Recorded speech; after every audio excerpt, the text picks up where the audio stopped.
मेरी गांव के अंदर सबसे पहले तो मैं आपको एक बात का धन्यवाद दूंगा। आज सरदार से विधानसभा क्षेत्र के अंदर गांव गांव वोट की अपील करने के लिए मेरा पहला दिन था।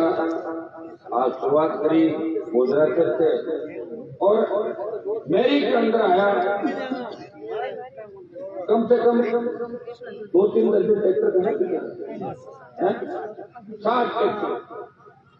आज 7 ट्रैक्टरों के साथ पूरे गाजे बाजे के साथ यानी जो पांचेरा हमारी बहुत बड़ा प्रोग्राम था, लेकिन आपने ट्रैक्टर में बिठा के मुझे कहा तो 200 मीटर का था और 3 किलोमीटर लेके आए। इसके लिए मैं आपको धन्यवाद दूंगा नौजवानों को और पूरा हमने रास्ता दिखाया। और मुझे इस बात की भी खुशी है कि जिस जो सर्व समाज मेरे सामने बैठा है इसमें 36 कौम के नौजवान 36 कौम के लोग बैठे हैं। मैं सबको सबका धन्यवाद करता हूँ। और 3-4 घंटे देरी हो गई फिर भी आपने मेरे ऊपर भरोसा किया। मैं इतना ही विश्वास आपको दिलाता हूँ, धोखा नहीं होगा। आपको जहाँ भी मेरी जरूरत पड़ेगी पीठ दिखा के नहीं भागूंगा, आगे खड़ा नहीं होगा, ये विश्वास करेगा। सम्मानित हमारे मुख्यमंत्री गर्ग साहब पारी जी को मैंने कहा ये बात तो कहना भूल गए वाली आप तो राजस्थान में हमारे जो कांग्रेस बीजेपी के तो प्रदेश अध्यक्ष हमारे समाज से आते हैं, लेकिन राष्ट्रीय लोकतांत्रिक पार्टी का प्रदेश अध्यक्ष मेघवाल समाज से आते हैं। भूल गया मुख्यमंत्री गर्ग साहब, सीताराम जी नायक और हमारे लाल सिंह जो आपके प्रत्याशी है, सम्मानित मंच उपस्थित मौजूद बुजुर्गों, नौजवान साथियों, मेरे प्यारे भाई, आपके अंदर वास्तव में चुनाव का पूरा करंट है, जोश है और आप इस बार बदलाव चाहते हैं। मैं आपको इसके अंदर 3 बात कहना चाहूंगा कि आज मैं सरदार शहर के इलाकों के अंदर गया। यह सरदार शहर वो इलाका है जहाँ आजादी के आंदोलन से लेके और आज तक चाहे किसान के बेटों की शहादत हो, चाहे किसान आंदोलन हो, चाहे अंग्रेजों के जमाने का इतिहास हो, सरदार शहर के किसानों ने और उनके बेटों ने हमेशा बढ़ चढ़ के हिस्सा लिया। लेकिन मुझे विकास नजर नहीं आया। सरदार शहर का अस्पताल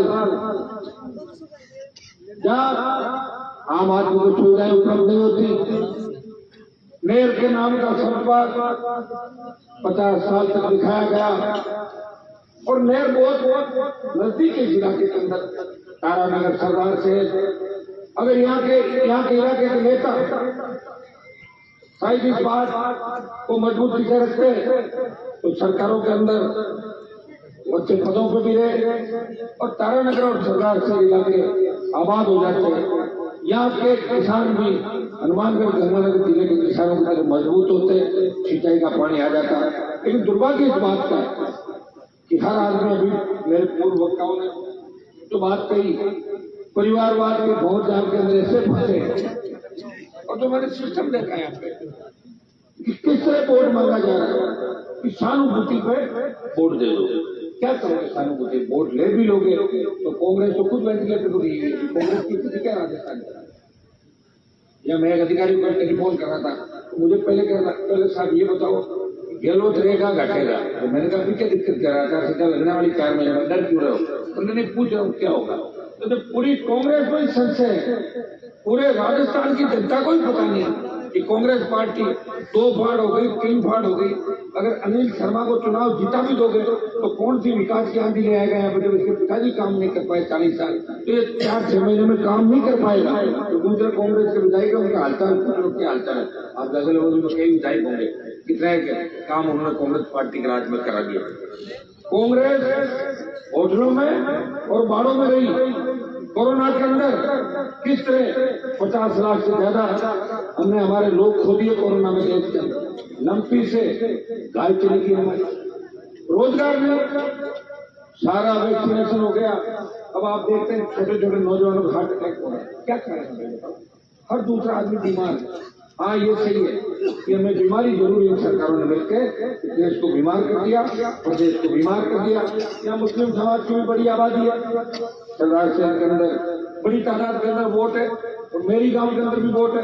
मैं मुस्लिम समाज के भाइयों से भी आह्वान करना चाहता हूँ कि जहां भी मोर्चे बने और जहां भी पार्टियां बनी इस देश के अंदर, चाहे उत्तर प्रदेश हो, बिहार हो, हरियाणा हो, उड़ीसा हो, साउथ का स्टेट हो, वहां बड़ी जातियों के साथ शेड्यूल कास्ट और मुसलमान जब साथ आया तो कांग्रेस का भी इलाज हुआ और भारतीय जनता पार्टी भी पीछे चली गई।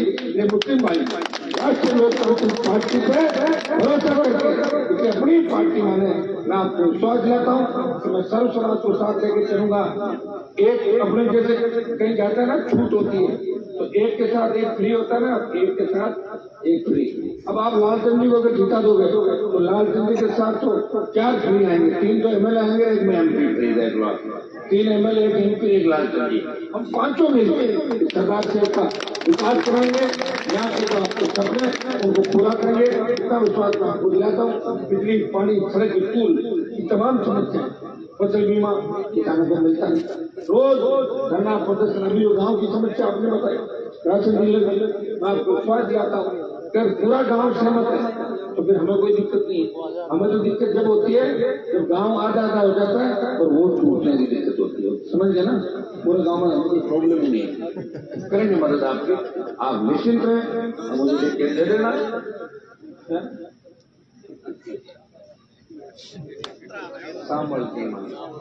तो जो आपके अंदर जोश देखा, और मुझे इस बात की खुशी ये भी है कि इस गांव में जाट समाज, मुस्लिम समाज, राजपूत समाज, राजपूत समाज, राजपूत समाज, नाइक समाज, मेघवाल समाज और कौन से समाज है ज्यादा से 36 कौम, सारी कौमें इस गांव के अंदर। और जो भाईचारा आपका है वो देख के मिसाल से सरदार से मैं कायम होगी, इतना बड़ा काम तो भाईचारे के साथ आप लेते हैं। ये अपना भाईचारा बनाए रखें, ये बना रहना चाहिए। चुनाव आते रहेंगे, जाते रहेंगे। एक चीज आप सीख लो, जिस दिन आपने ये चीज सीख ली कि चुनाव की बात को चुनाव तक याद रखना है, चाहे सरपंच के चुनाव हो, चाहे एमएलए को, एमपी को, उसके बाद अपने को झगड़े बूथों को नहीं करना है, क्योंकि सारे नेता एक साथ बैठ के लंच और डिनर करते हैं। उन लोग देखा नहीं देखा आपने, तो आपकी बात की लड़ाई, इस बात का ध्यान हमें ग्रामीण क्षेत्र के हमारे भाइयों को रखना होगा। मैं आपको विश्वास दिलाता हूँ कि जो लड़ाई मैंने आपके लिए पिछले 20-25 साल करनी है, पूर्व वक्ताओं ने सारी बात की। मैं भी चाहता था 2003 में वसुंधरा जी झगड़ा नहीं करता, मंत्री बन जाता, 8 में फिर बन जाता, पार्टी बदल के 13 में बन जाता, 18 में बन जाता। और जब देश के अंदर किसान आंदोलन था, मेरा कोई मोदी जी से जमीन का झगड़ा नहीं था। जब देश के किसान तकलीफ के अंदर थे, पंजाब, हरियाणा, उत्तर प्रदेश के किसान नेताओं ने कहा, हनुमान जी आप अगर हमारे साथ आ जाओ, दिल्ली जयपुर का हाईवे अगर जाम कर दो, गुजरात दिल्ली का कनेक्शन काट दो, तो मोदी जी झुकेंगे। और आप किसान के बेटे हो भाई। और राजस्थान में उस समय किसान आंदोलन नहीं चल रहा था, चूरू आपके सरदार से और हनुमानगढ़, गंगानगर, भरतपुर आंदोलन, इन जिलों से नौजवानों के मैसेज आ रहे थे, ये नेता चाह रहे थे। और हमारे मारवाड़ शहर में आंदोलन की बात भी नहीं थी, मैं ही आंदोलन कर रहा था। मैंने आपके सम्मान के लिए पड़ोसी थाली को ठोकर मारा, मंत्री पर छोड़ा, और एनडीए छोड़कर सड़क पर कोई सांसद जिस देश के अंदर बैठा वो नागौर का सांसद था, मुझे किसानों के मान और सम्मान की लड़ाई देश के अंदर लड़ी। भाइयों, उसके बाद केंद्र की अग्निपथ योजना आई, सेना को ठेके पे दे दिया। साथ तो आपके यहाँ भी है, किसान आंदोलन के समय भी थे, बयान पढ़े होंगे आपने सारे, हमारे भी पढ़े होंगे, अग्निपथ के भी पढ़े होंगे बयान। आजकल तो आप हर चीज पढ़ गए, आजकल हम बोल के जाते हो तो रिकॉर्ड कर लेते हो, गलती से कहीं वापिस बात और कहते हैं पहले आपके जवाब दिया, ध्यान रखना पड़ता है बात।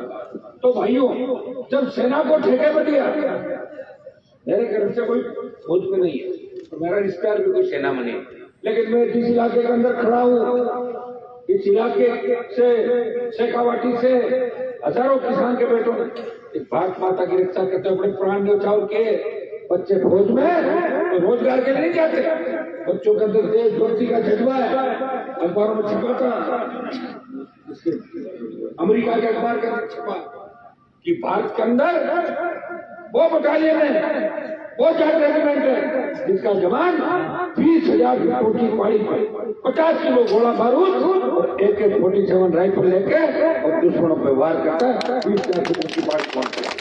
रेजिमेंट है भारत का घाट regiment, Sikh regiment, Rajput regiment. ये जब सेनाई ठेके में चली जाएगी तो कहां से रेजिमेंट बचेगी? इस बात का भी आपको सोचना है। कई लोग कहते हैं हनुमान जी जातिवाद करते हैं। अरे जातिवाद मैं थोड़ी लेके आया, मैं तो 2008 में गया हूँ, उससे पहले के जातिवाद है नहीं क्या? 2008 में हनुमान बेनीवाल आया और आने के बाद जवान और किसान के लिए पार्टी बनाई और दिल्ली के अंदर ये संदेश दिया। आप इसे देखो तो क्यों देखो? हेलो 2008 के बाद ये संदेश दिया देश के अंदर कि राजस्थान उन राज्यों में नहीं है जहाँ एक बार कांग्रेस एक बार बीजेपी। सीरियसली लेते राजस्थान को लोग, जिस तरह सरदार साहब के अंदर इतने हो गया, एक बार कांग्रेस एक बार 5 बार कांग्रेस और एक बार बीजेपी है ना। तो राजस्थान का ही है कि यहाँ तो कांग्रेस आएगी या बीजेपी आएगी, कोई मानने को तैयार नहीं कि नई पार्टी राजस्थान में आ सकती है। भाइयों पिछली बार हनुमान बेनीवाल की हुंकार का ही परिणाम था और हुंकार भरने की मुझे आवश्यकता क्यों पड़ी? क्योंकि मैच से पहले किसी ने हुंकार नहीं भरी थी। हनुमान बेनीवाल ने हुंकार इसलिए भरी, मेरी उम्र का भी एडजस्टमेंट ठीक था, मैं कम लड़ूंगा 10, 15, 20 साल लोगों के लिए। और हुंकार भी क्या थी? और मेरी जाति के लिए लड़ रहा था। मैंने कहा किसानों का संपूर्ण कर्जा माफ करो, फ्री बिजली दो, टोल मुक्त राजस्थान, बेरोजगारी भत्ता और मजबूत लोकायुक्त। ये बात करके नागौर, बाड़मेर, बीकानेर के अंदर जो हुक्का रैलियां करी उसमें सरकार डर गई। स्टेट हाईवे टोल फ्री किए, बिजली 500 की माफ हुई, 50,000 नौकरी घोषणा। हुक्कार के माध्यम से मेरे भाइयों को जगाने का प्रयास है। और आप देख रहे हो उस समय से लगातार अगर आपको लड़ता हुआ कोई व्यक्ति दिखता है तो जयपुर में तो सीएम से लड़ता है और दिल्ली में पीएम से लड़ता है, और जो भी घर पे आता है काम करो उसको मना नहीं करता। और हर आदमी आता है लास्ट में कहता है हनुमान जी अब लास्ट उम्मीद आप हो, आप मदद करो। और ईश्वर की कृपा है कि मैं जिसकी मदद करता हूँ पार पड़ जाती है। क्योंकि लोकतंत्र के अंदर जनता की बहुत बड़ी ताकत होती है। जनता की ताकत मेरे साथ है, आप लाखों हजारों की तादाद के अंदर खड़े हो जाते हो और ईश्वर की कृपा से न्याय मिल जाता है हर वर्ग को। आप मेरे संघर्ष के अंदर ये भी टटोलो, अगर किसी व्यक्ति को लगता है कि हनुमान जी सिर्फ जातिवादी नेता है तो टटोल लो आप। जैसे आप पता करोगे आपको पता लग जाएगा कि हनुमान बेनीवाल वो नेता है जिसने ब्राह्मण बनिया और स्वर्ण जातियों के आरक्षण की भी आर्थिक आधार पर आरक्षण की पैरवी करी थी राजस्थान में, विधानसभा में करी और लोकसभा के अंदर करी। तो कहने वाले तो कहते रहेंगे वो कोई करे बीजेपी के नेता ये करे थे यार इनकी तो चलने वाली नहीं है। अगर आज भी चलने वाली नहीं होती तो मोदी ने मेरे सीट क्यों छोटी बिना कोई वो छोटी थी, बाढ़ में भी छोटी थी तो मैंने ली नहीं। मैंने कहा कि हार जाऊं तो रिकॉर्ड खराब हो जाएगा, एक दिन वही जीतूंगा। बाढ़ में कैंडिडेट मेरा था उन्हीं की थी बाढ़ में। और बीजेपी नहीं लड़े ना उपचुनाव कितने सारे लड़े, एक वो जीती है एक मैं जीत गया, 5 जगह हरी आरपी बल्लभनगर में सेकंड रही, दरियावाद बीजेपी 30 है, बल्लभनगर में जमान जब्ती 4 नंबर में चली गई। मैं कोई ये नहीं कहता तो बहुत बड़ी पार्टी है, हमें तो कितना टाइम हुआ 4 साल हुई है राष्ट्रीय लोकतांत्रिक पार्टी को बनाई। और भाइयों आदमी से अपना घर चलाने के लिए कितना तकलीफ पड़ती है। आदमी पार्टी बना कर चलाए, 1 रुपया किसी से ले नहीं, भीख मांगे नहीं। अब तो हमने कार्यकर्ता में 100 रुपये वैसे ही नहीं करते। बताओ 1 रुपया लेता किसी से पता कर लेना। अगर मुझे पैसे का शौक होता और मैं चंदे चपटे करता तो मोदी और अमित शाह मेरे घर पे ईडी नहीं भेजते थे। आपको क्या लग रहा है हमारे रिश्तेदार हो गया तो पहले ही भेजते। ईडी आ भी जाएगी, 2 जोड़ी जूते मिल जाएंगे, 3 जोड़ी 2-3 जोड़ी जीन्स शर्ट मिल जाएंगे, तो उसमें ईडी का कैसे नहीं बनता उसके अंदर। इसलिए मजबूती के साथ इस राजस्थान का मान सम्मान बढ़ाने का प्रयास करता हूँ। लोकसभा के अंदर मैं ये नहीं कहता कि चुरू का मामला है, मैं कहता हूँ मेरे राजस्थान का मामला है, मेरे देश के जवान का मामला है, देश के किसान का मामला है। हर मामले में आगे खड़ा देखते हो हनुमान बेनीवाल को, कभी पीछे नहीं बैठा।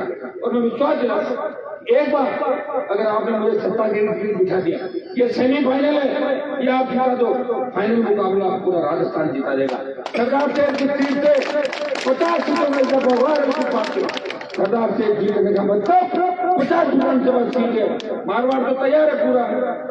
ये होती है पता चलेगा आ जाएगी, चल पड़ेंगे। तो जयपुर नजदीक ही, बिल्कुल ज्यादा लंबा वो नहीं है। पिछली बार 57 में लड़ाई देखा था मैंने, जवान तैयार है, किसानों के आशीर्वाद की आवश्यकता है। सर्व समाज को भी जो महायज्ञ है इसके अंदर हमारी मदद करनी होगी। हम राजस्थान को बचाने के लिए निकले, हमारी बहन बेटियां रात को 8 बजे बाद घर से नहीं निकलते। आप बताइए किसको दोष है? जहां भी घटना होती लोग कह रहे हैं अरे साहब क्या होगा, क्या करेंगे, प्रयास तो करेंगे। किससे अपराध बढ़ाया चुरू में? मैं तो नहीं था चुरू करने।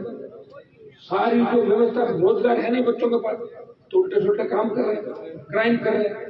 कल मुझे बंदूक दे दी हाथ के अंदर। सारे नेता राजस्थान से यही काम कर रहे हैं।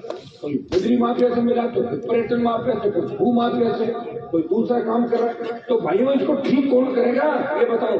ठीक आप ही तो करोगे। ये वोट की ताकत है, इस वोट की चोट से कांग्रेस और बीजेपी को घर बिठाओ, राष्ट्रीय लोकतांत्रिक पार्टी को मजबूत करो। एक बार भरोसा हनुमान गोलवाल का करो, विश्वास दिलाता हूं कि रात को 12 बजे भी हमारी बहन बेटी सड़क पर निकलेगी, वो ऐसे घूमेगी जैसे घर के आंगन के अंदर घूम रही है। मजा लगता कई लोग मुझे सरदार से में कह रहे थे कि साहब वोट तो देते हैं आप वाली पार्टी को, लेकिन हमें डर लग रहा है। मैंने कहा किस चीज का? बोले राजगढ़ नहीं बन जाए। तो मैंने कहा राजगढ़ कहाँ से बन जाएगा? हनुमान बेनीवाल की पार्टी जीत जाएगी तो मैं तो राजगढ़ के अंदर भी अपराध कर दूंगा। मुझे एंट्री तो दो आप देती। मैं तो सुजानगढ़ आया, धन्यवाद हो बच्चों को, जिले के जवानों को कितना मुझे 32-33 वोट दिए। पिछली बार कुछ कमियां नहीं गई, अगली बार हमारे बड़ा तो वोट है। आप मेरे पे भरोसा करो, मेरे गारंटर लाखों लोग मिल जाएंगे देश के अंदर। मेरी करनी और करनी के अंदर अंतर नहीं है, कितना ही बड़ा नुकसान हो जाए, अगर हाँ कर ली, हाँ गरीब को गणेश मान की सेवा करी, तो मेरे घर आ गया, उसकी मदद करी, कहीं उसकी जाति पूछ लो, मैं तो जाति पूछी और मैं वोट पूछा कि किसको वोट दिया। ये हनुमान बेनीवाल है कि आप अपने भाई की मदद करो। इस कलयुग के अंदर भी हमारे जैसे लोग लड़ने वाले मिले आपको, उनकी ताकत दो, नई ऊर्जा दो। मैं विश्वास दिलाता हूँ कि आने वाला समय नौजवानों का होगा। इन नौजवानों के चेहरों पे, किसानों के चेहरों पर जो मायूसी राजस्थान के अंदर दूर हो जाएगी और आपके सपनों का राजस्थान होगा। वो रिटर्न हो गए, आगे भी 2-3 गांव में सुबह फिर जाना है। और मैंने देखिए, मैं खिमसर का जब चुनाव लड़ा 18 के अंदर, मैंने कहा था कि मुझे राजस्थान में चुनाव लड़ना, मैंने पार्टी बनाई है, मैं गांव गांव नहीं आ सकता। खिमसर की जनता ने हजारों की तादाद में इकट्ठा हो गया था, हनुमान जी फार्म भराने आ जाना, उसके बाद हम जाने और चुनाव जाने, आपको गांव गांव नहीं घुमाएंगे, आप राजस्थान के अंदर अपने लोगों की मदद करो। लेकिन मैंने सरदार शहर के अंदर कहा कि मैं सरदार शहर के गांव गांव जाऊंगा, हर गांव को देखूंगा। मैं चाहता पंचायत मुख्यालय में मीटिंग कर ले, मैं चाहता तो हेलीकॉप्टर से एक दिन में 8-9 सभाएं करके उठ जाता। दूसरे नेता मुझे गए ना सारा नेता। आज एक बीजेपी का नेता फोन करा था, बोले हमारी स्थिति बहुत अच्छी है। तो मैंने कहा मुझे नहीं बता रहे, बोले नहीं कल से हम गुजरात जा रहे हैं इसलिए आपको बता रहे। मैं तो गुजरात का लड़ने के लिए, मैं तो सिर्फ राजस्थान की लड़ाई की बात है भाई। मैं यहाँ आपके बीच 5 तारीख को वोटिंग तक आपके बीच करूंगा, गाड़ी जाऊंगा, गाँव गाँव जाऊंगा। ऐसे थोड़े लालचंद जी खड़ा कर दिया, बीच से छोड़ दिया, मेरे इतने वोट आए मैं भाषण दे दूं, हमने इतने वोट प्राप्त किए, उससे मुझे क्या फायदा? तो मैं 200 लड़ा तो पिछली बार प्राप्त कर लेता, नहीं लड़ाई, इच्छा से लड़ा दिया। आपके यहाँ 10,000 वोट आपको दिए थे राष्ट्रीय लोकतांत्रिक पार्टी, मुझे पता है। मैं हेलीकॉप्टर लेकर आया भी था, उस दिन मेरा गला ज्यादा खराब था, बार बार पानी पिलाया था मुझे गर्म, और लेकिन मैं बोल नहीं पाया, तो गला खराब था। लेकिन आपने 10,000 वोट ज्यादा वोट यहाँ पर दिए। मैं वाली जी को इस बात का धन्यवाद दूंगा, उन्होंने मेरी बात सुनी। ये भी टिकट के दावे था, मेरी इच्छा भी थी या तो हमारे लड़े या मेघवाल समाज के किसी को लड़ाए। लेकिन बाली जी को मैंने कहा जब सरदार शहर में सर्वे करवाया सारा, लोगों का मन था कि लालचंद मूड को इस बार मौका दें।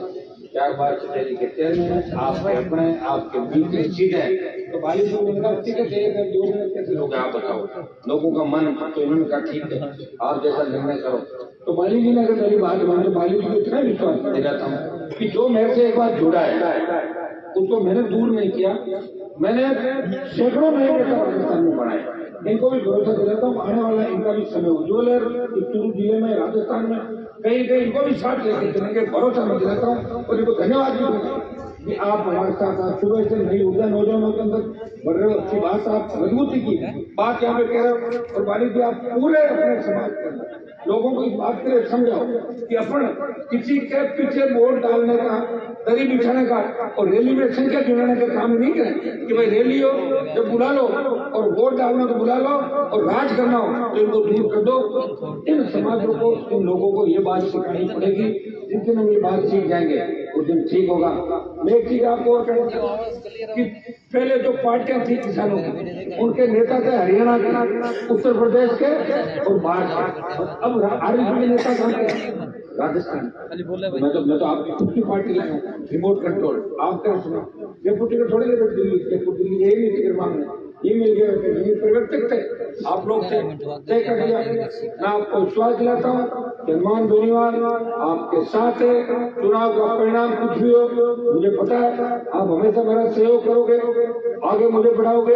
लेकिन इस चुनाव के अंदर अगर आप जीत दिला देते हो तो सर्व समाज से मैं अपील करता हूँ कि सारे लोग ये वोट हनुमान बेनीवाल के नाम पे, अपने भाई के संघर्ष के नाम पे डालें कि हमारा भाई अकेला किसानों के सम्मान की लड़ाई लड़ रहा है, सर्व समाज की लड़ाई लड़ रहा है। आपके वोट हनुमान जी के नाम हम देंगे। तो मैं तो 1 साल का ही वोट मांग रहा हूँ आपसे, 5 साल का तो चुनाव नहीं है, 1 साल का तो चुनाव है। ये वोट आप मुझे दे देना, मैं आपको नया राजस्थान दूंगा, इतना विश्वास आपको दिलाता हूँ।